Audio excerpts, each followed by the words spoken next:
आज हम पढ़ने वाले हैं क्लास 9th का मैथ अध्याय 13 है तुम्हारा, जिसमें चैप्टर का नाम है पृष्ठ क्षेत्रफल और आयतन। इस चैप्टर को अगर पढ़ लेते हैं तो ऐसा क्वेश्चन तुमको बहुत देखने को मिलेंगे और मैथ बहुत आसान लगेंगे। आज हम इस चैप्टर के बारे में पढ़ने वाले हैं, तो इसके बारे में सबसे पहले मेन होता है फार्मूला अगर आप पढ़ लेते हैं तो क्वेश्चन बनाने में बहुत आसान होते हैं। आज हम इस फार्मूला को डिस्कस करने वाले हैं, तो शुरू से लेकर अंत तक जरूर।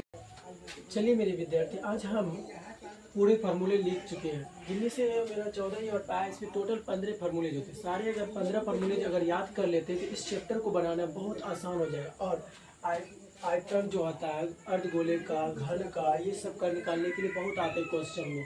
जिनमें से 14 फार्मूले यहाँ पे उतार लिखे गए हैं और एक फार्मूला छूट गया है जो है मेरा अर्धगोले का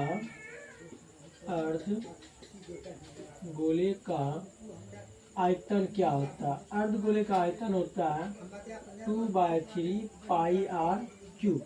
अर्धगोले का आयतन क्या होता है 2/3 पाई आर क्यूब। अब सारे फॉर्मूले को एक एक करके हम लोग पढ़ेंगे और इसको याद करने के लिए कोशिश करिएगा। पहला है तुम्हारा घनाभ का पृष्ठ क्षेत्रफल। घनाभ का पृष्ठ क्षेत्रफल क्या होता है 2 × LB plus BH plus LH, जिनमें से L तुम्हारा होता है लंबाई, L क्या होता है लंबाई, B क्या होता है चौड़ाई और H होता है ऊंचाई।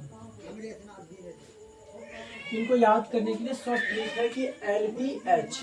और फिर दूसरा होता है घनाभ का आयतन। घनाभ का आयतन क्या होता है L गुना B गुना H। इसको डायरेक्ट हम लोग पढ़ सकते हैं LB H भी बोल सकते हैं।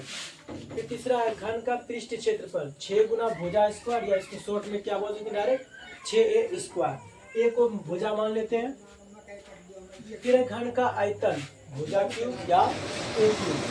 फिर है बेलन का वक्र पृष्ठ क्षेत्रफल क्या होता है 2 पाई आर एच, जिन्हें पाई का मान दिया रहता है कि पाई बराबर कितना होता है तो 22/7 होता है पाई का मान। ऐसे क्वेश्चन में दिया हुआ ही रहेगा कि पाई का मान 22/7 लेना है। फिर बेलन का कुल पृष्ठ क्षेत्रफल 2 pi r into r plus h. बेलन का आयतन पाई आर स्क्वायर एच। शंकु का वक्र पृष्ठ क्षेत्रफल पाई आर एल। फिर शंकु का कुल पृष्ठ क्षेत्रफल pi r l plus pi r square. अगर इसको चाहते हैं शॉर्ट करके याद करेंगे, इसको लिख सकते हैं ऐसे, इनमें से पाई आर और देखो इसमें भी पाई आर स्क्वायर, तो दोनों को कॉमन ले लेते हैं। पाई आर कॉमन लेने पर क्या हो जाता है कि एल और इसमें आर बच जाता है। क्या बच गया pi r into l plus r. तो ये वाला आसान होगा याद करने में, इसको याद कीजिएगा। फिर शंकु का आयतन 1/3 पाई आर स्क्वायर एच। फिर गोले का पृष्ठ क्षेत्रफल 4 पाई आर स्क्वायर। गोले का आयतन 4/3 पाई आर क्यूब। अर्धगोले का वक्र पृष्ठ क्षेत्रफल 2 पाई आर स्क्वायर। अर्धगोले का कुल पृष्ठ क्षेत्रफल 3 पाई आर स्क्वायर। फिर अर्धगोले का आयतन 2/3 पाई आर क्यूब। इन 15 फार्मूलेज को अगर याद कर लेते तो 13 अध्याय जो 13 है इसको आराम से पढ़ सकिएगा और हिसाब बनाने में बहुत आसान होगा। ऐसे याद करने पर इसको भूल भी सकते हैं। अगर हिसाब बनाते उस क्रम में अगर याद करते तो लंबे टाइम तक याद रहेगा।